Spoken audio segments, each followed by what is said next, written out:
motherfucker!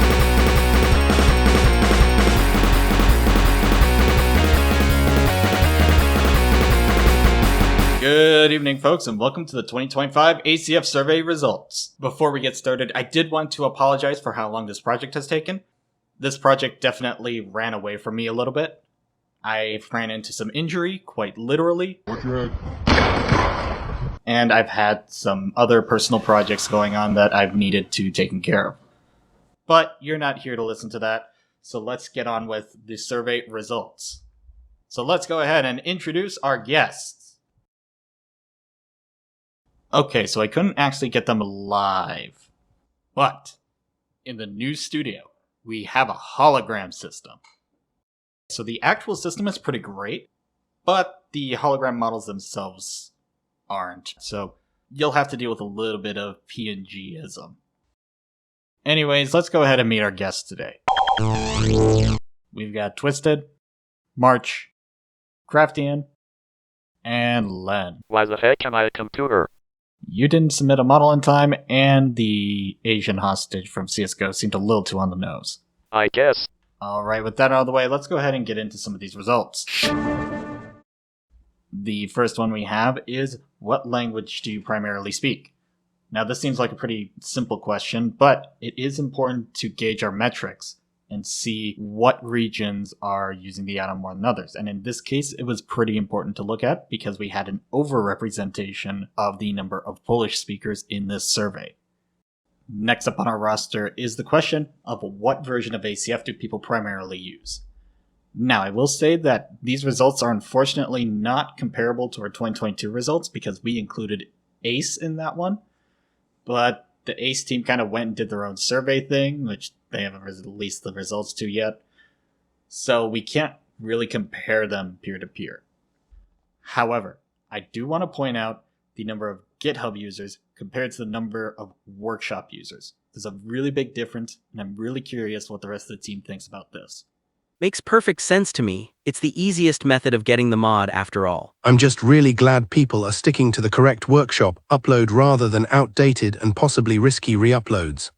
Alright, thank you guys so much for that. So, next up on the list is we kind of smashed two questions together into one and got some really good data out of it. So the question is, of course, do you build your own vehicles? If you do, where do you build them? And the biggest thing I want to point out is how many players choose multiplayer servers over single player servers. And I want to hand it back to you guys. See, what do you think about this?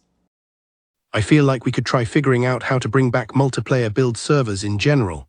I know there's some benefits to building client-side, thanks Source, but people are no longer used to just joining a server and building stuff while hanging out with their buddies as much as they used to do back in the day. I'm not surprised the majority play on multiplayer despite precision issues, as it gives a sense of community that is lost in single player. People playing in single player should know the AIO controller has limited support for SP, because client-side input cannot be detected. Only local multiplayer peer-to-peer or dedicated MP work. Otherwise, everything else should work. Alright, so I'll go ahead and cruise through a few more questions here. The next one we have lined up is, how did you first find ACF? And it was, unsurprisingly, mostly through servers and friends. After that, we have what types of vehicles, and it seems to be that most, as expected, were military vehicles, but there's a sizable portion of civilian ground vehicles as well, so that's definitely something we're going to have to monitor for the future. After that, of course, we have another big one, which is, what type of player do you consider yourself to be? Now, I know that this one's a little bit nebulous, but I do want to get the ACF devs' thoughts on the results of this.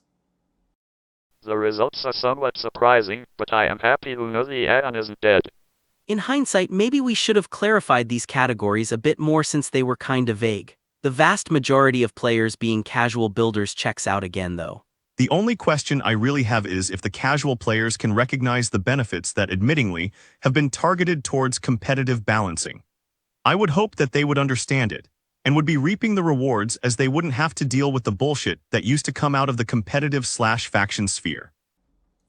Alright, we'll go ahead and move on there. Next one we have lined up is asking people how often they worked on an ACF project, and it's mostly in the middle, not too much, not too little. That's about what we expected. But the one that I'm really looking at is this next one. Which ACF server do you play on the most often? And let me just pull up the raw graph here, and you can see it is just an absolute rainbow of different answers here. So we went ahead, we had to distill it down a lot, so every server that got mentioned at least twice was put on this final graph. Anything that didn't get mentioned twice got put into other. So I really want to see what the ACF devs' thoughts are on this, because I really was kind of under the impression that most players played on a lot of the quote-unquote big servers that we usually see. Honestly, that's fine. I can't really force people to play on our own server, just glad some people still do. It's good that there's still a wide variety of ACF servers for people to play on. I was really surprised by the servers that tied for first place in these survey results though. Shout out to Meister Sandbox for the unexpected massive percentage of responses. It is good for servers to have a dedicated community. It would also be bad if only one server ran ACF, so the number of servers is welcome. Now, of course, after that, we did ask why people enjoyed playing on that server, and the results for that are included in the full spreadsheet in the description, and I did intend on making a graph for that, but things just kind of turned out weird, and we decided not to include it in this video. Alright, moving on to our next part, let's get into some of the bigger questions that people have been asking about. To lead off, we asked people about how they felt about the general state of ACF3's development, and while these are mostly arbitrary and kind of by the vibes, it's generally in the middle, which is about where we expected it to be. Following on that one, of course, we have one of the big questions, which is how people felt about the recently added turret entities, and I'm happy to say that the team absolutely smashed it out of the park with this one. Lots of positive reviews on it. So I did want to check in with you guys, see what do you think about the overwhelmingly positive reaction to turret entities? Probably the greatest quality of life change we've ever made in my opinion, and I'm glad that the results agree, despite a few issues I have with them, mostly with stabilizers/lockup in weird setups. I'm glad people are liking them so far. The idea behind them was to make building easier, faster, and provide more reliable results. I always hated making some cool vehicle just for the turret to make the whole thing wobble and ruin it. Alright, moving on to the next one. We of course want to talk about the recently added baseplate entities. Now the reception to these weren't as warm as the turret entities, and I want to really get kind of the thought process behind what kind of went into the making of these baseplate entities. It was the simplest way to figure out this is an ACF vehicle. From this, we can start building more quality of life features to make building your stuff easier. It's been our idea since the beginning. Base plates are the only way to cheaply and reliably determine the base plate of a contraption. If a base plate is the ancestor of a parent chain, guns and wheels are considered too. You can see this with radars and legality checks off. Scanning all entities and figuring out their ancestor is quite expensive. They are also used for stuff like setting the sampling rate of or pausing G-force calculations, adding base plate seats so crew replace the player as damageable, no drawing wheels on the tank if tank track controllers exist and you're in a seat, and potentially a lot of things in the future, like helping debug the tank, warning about duplicate constraints, unlinked entities, etc. We were running into two big problems for legality enforcement.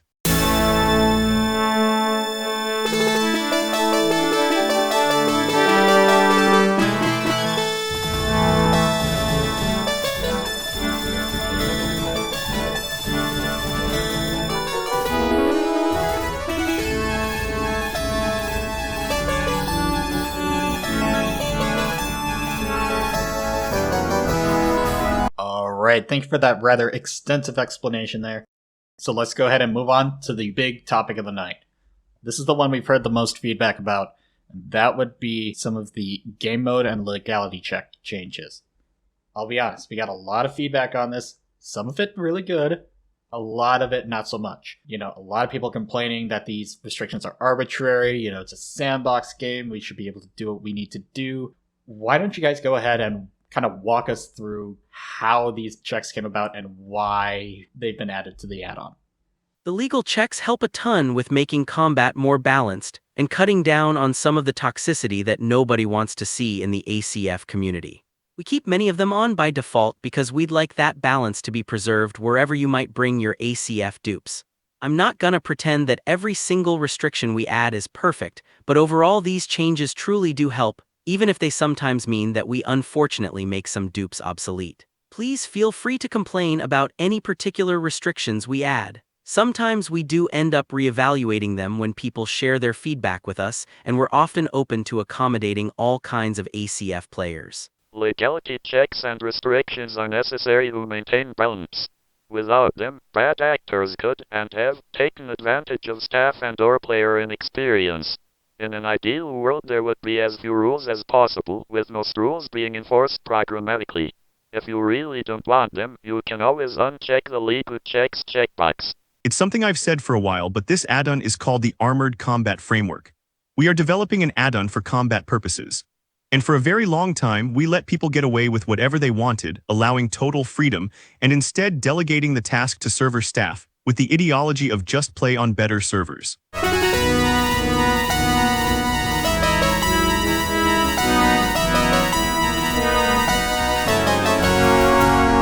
Alright, thank you so much for that. Maybe that'll help calm some nerves, but we'll have to really work with the community to see how these changes will work going forward.